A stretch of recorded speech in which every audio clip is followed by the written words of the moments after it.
मनमोहन सिंह के समय तक बैंकों के फंसे हुए कर्ज यानी एनपीए लगातार बढ़ रहे थे। बड़े उद्योगपतियों को दिए गए हजारों करोड़ के लोन डूबते चले गए। सरकार और आरबीआई तब बैलेंस शीट को सुंदर दिखाने के लिए एवरग्रीनिंग यानी पुराने लोन पर नया लोन देने का खेल खेलती रही। जनता पर सीधी मार तब नहीं थी, लेकिन बैंकों की तबाही साफ दिख रही थी। मोदी सरकार आई तो इसको सुधार के नाम पर पैकेज किया गया। इंसॉल्वेंसी एंड बैंक्रप्सी कोड यानी आईबीसी लाया गया।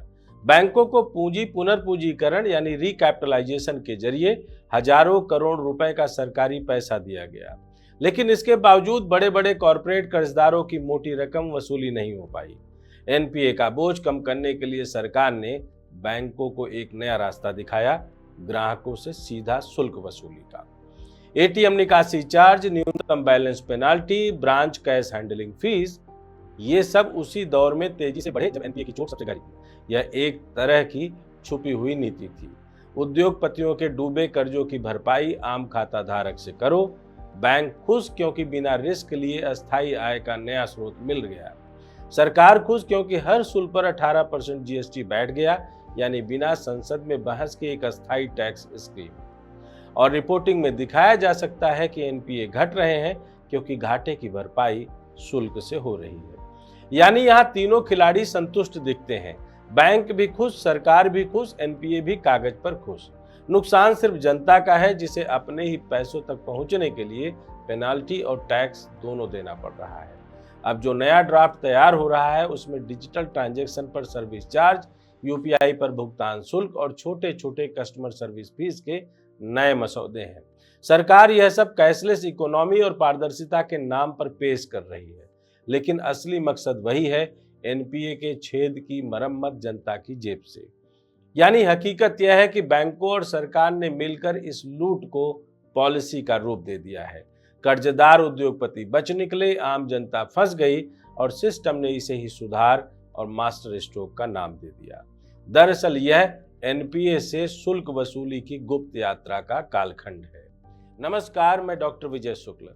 आजादी के बाद जब इस देश में बैंकिंग व्यवस्था का विस्तार हुआ तो इसे जनता की सबसे सुरक्षित तिजोरी माना गया।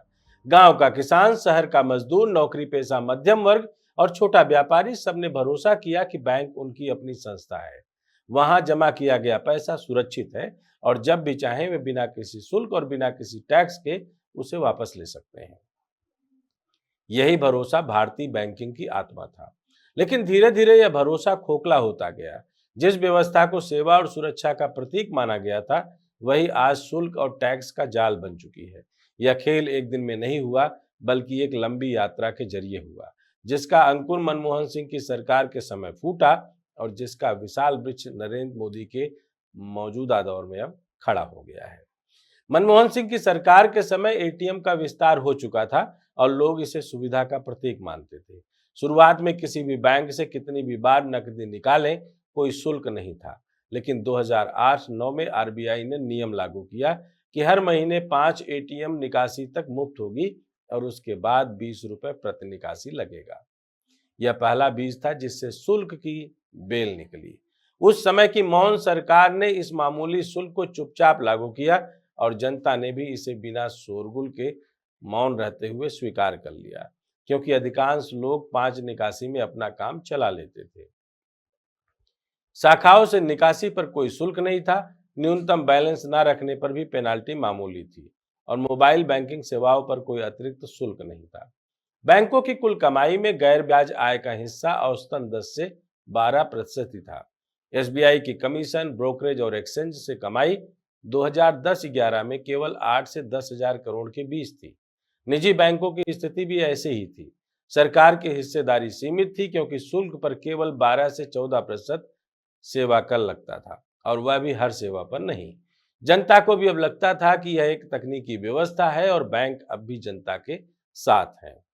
2014 में नरेंद्र मोदी की सरकार आई और यहीं से खेल पलट गया। सबसे बड़ा मोड़ था 2016 की नोटबंदी का। जनता की नकदी अचानक अवैध करार दे दी गई और सबको मजबूरन बैंकिंग और डिजिटल माध्यमों पर धकेल दिया गया। बैंकों के पास जमाओं का पहाड़ लग गया, लेकिन जनता को उस पर ब्याज नहीं मिला। उल्टे बैंकों ने सेवा शुल्क धड़ाधड़ बढ़ाने शुरू कर दिए। 2017-18 में एसबीआई ने न्यूनतम बैलेंस की शर्तें लागू की। शहरी क्षेत्रों में 3,000, अर्धशहरी में 2,000 और ग्रामीणों में 500 रुपए। न रखने पर 20 से 50 रुपए तक की पेनाल्टी। आईसीआईसीआई और एचडीएफसी ने इससे भी सख्त शर्तें थोप दी। एचडीएफसी में शहरी खातों के लिए 10,000 का न्यूनतम बैलेंस और न रखने पर 500 तक पेनाल्टी। शाखाओं से नकदी निकालने पर कैश हैंडलिंग चार्ज शुरू हो गया। एटीएम निकासी की भी लिमिट फ्री वाली घटा दी गई और हर अतिरिक्त निकासी पर शुल्क बढ़ता गया। यही वह दौर था जब बैंकों ने अपने एनपीए यानी डूबे हुए कर्जों की भरपाई का रास्ता खोज लिया, जनता से सीधी वसूली वाला। 1 जनवरी 2022 से आरबीआई ने बैंकों को अनुमति दी कि वे हर अतिरिक्त एटीएम निकासी पर 21 रुपए तक का शुल्क वसूल सकते हैं। यह निर्णायक मोड़ था क्योंकि अब बैंकों को हर ट्रांजैक्शन पर जनता की जेब से अस्थायी आय का नया स्रोत मिल गया और यहां सरकार का खेल शुरू हुआ। हर शुल्क पर 18% जीएसटी जोड़ दिया गया। अब अगर आप एटीएम से अतिरिक्त निकासी करते हैं तो 21 रुपए बैंक की जेब में जाते हैं और लगभग 4 रुपए सरकार की जेब में। जनता अपने ही पैसे तक पहुंचने के लिए बैंक और सरकार दोनों को खिलाती है। 2023-24 और 2024-25 तक आते आते तस्वीर और साफ होती गई। एसबीआई की अन्य आय 51,682 करोड़ रही, जिसमें से अकेले कमीशन, ब्रोकरेज और एक्सचेंज 28,126 करोड़ था। आईसीआईसीआई बैंक की फीस आय 2024 से 25 में 2,38,700 करोड़ और गैर ब्याज आय 2,66,030 करोड़ रही। एचडीएफसी बैंक की गैर ब्याज आय 2024-25 में 4,56,300 करोड़ रही, जिसमें 94% रिटेल फीस और 35% केवल पेमेंट और कार्ड सेवाओं से। अब बैंकों की कुल कमाई का 25 से 35% हिस्सा केवल शुल्क और फीस से आने लगा, जबकि मनमोहन के दौर में यह हिस्सा केवल 10 से 12% था। सरकार की हिस्सेदारी अब और भी खतरनाक हो चुकी है। पहले शुल्कों पर केवल सेवा कर लगता था और वह भी सीमित था, लेकिन मोदी सरकार ने जीएसटी लागू कर दिया और सभी बैंकिंग सेवाओं पर 18% टैक्स बैठा दिया। अब एटीएम निकासी से लेकर एसएमएस अलर्ट तक हर शुल्क पर सरकार का हिस्सा है। केवल एटीएम ओवरयूज का अनुमान लगाइए। अगर 50 करोड़ खातों में से 10% लोग हर महीने 3 अतिरिक्त निकासी करते हैं तो सालाना 180 करोड़ अतिरिक्त ट्रांजैक्शन बनते हैं। इससे बैंकों की कमाई लगभग 3,780 करोड़ और सरकार की कमाई लगभग 680 करोड़ हो जाती है। कुल मिलाकर 4,460 करोड़ केवल एटीएम शुल्क से। इसमें शाखा शुल्क, कार्ड फीस और न्यूनतम बैलेंस पेनाल्टी जोड़ दीजिए तो यह आंकड़ा लाखों करोड़ तक पहुंच जाता है। असल खेल एनपीए की भरपाई का है। यूपीए के दौर में बैंकों के एनपीए लगातार बढ़ते रहे और बड़े उद्योगपतियों ने हजारों करोड़ डुबो दिए। मोदी सरकार ने इसे सुधार कहकर इंसॉल्वेंसी एंड बैंक्रप्सी कोड लाया। बैंकों में हजारों करोड़ की सरकारी पूंजी डाली, लेकिन कॉरपोरेट कर्जदारों की वसूली पूरी नहीं हुई। नतीजा यह निकला कि जनता से सीधा शुल्क वसूलना शुरू हो गया। ATM charge, branch cash handling fees, न्यूनतम बैलेंस, पेनाल्टी सब इसी वजह से बढ़े ताकि डूबे हुए कर्जों की भरपाई हो सके। बैंक खुश क्योंकि उन्हें नया अस्थायी राजस्व मिला। सरकार खुश क्योंकि जीएसटी के जरिए उसका हिस्सा भी पक्का हुआ और कागज पर एनपीए घटते दिखे। अब स्थिति यह है कि बैंक जनता की सेवा नहीं बल्कि जनता पर निर्भर अस्थायी लूट का मॉडल बन चुके हैं। एसबीआई सरकारी ताकत से 50,000 करोड़ वसूलता है।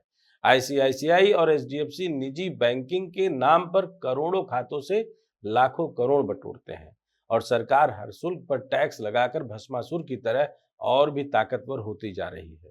जनता अब अपने ही पैसों की गुलामी में धकेली जा चुकी है। किसान अपनी फसल बेचकर पैसा जमा करता है और निकालते समय पेनाल्टी भरता है। मजदूर एटीएम से बार बार पैसे निकालता है तो शुल्क देता है। छोटे दुकानदार नकदी पर निर्भर रहते हैं और हर बार बैंक के चंगुल में फंसते हैं। ग्रामीण और बुजुर्ग डिजिटल पेमेंट नहीं कर पाते तो उन्हें और ज्यादा मार झेलनी पड़ती है। दूसरी तरफ वहीं बैंक बड़े उद्योगपतियों के कर्ज माफ कर देते हैं या रीस्ट्रक्चरिंग करके उन्हें बचा लेते हैं। यह पूरी यात्रा मौन मनमोहन के छोटे अंकुर से शुरू हुई थी, जहां बैंकिंग की आत्मा अब भी जीवित थी और शुल्क अपवाद थे। लेकिन मोदी राज में यह अंकुर एक विशाल वृक्ष बन चुका है। इस वृक्ष की हर शाख शुल्क से लदी है, हर पत्ता टैक्स से टपक रहा है और इसकी जड़ों में बैठा है सरकार का जीएसटी भस्मासुर, जो हर ट्रांजैक्शन से ताकतवर होता जा रहा है। बैंक अब सेवा का प्रतीक नहीं बल्कि लूट और कर वसूली का साझा औजार बन गए हैं। जनता की तिजोरी धीरे धीरे जनता की जेल बन चुकी है और यही इस युग की सबसे बड़ी विडंबना है। जय हिंद, जय भारत।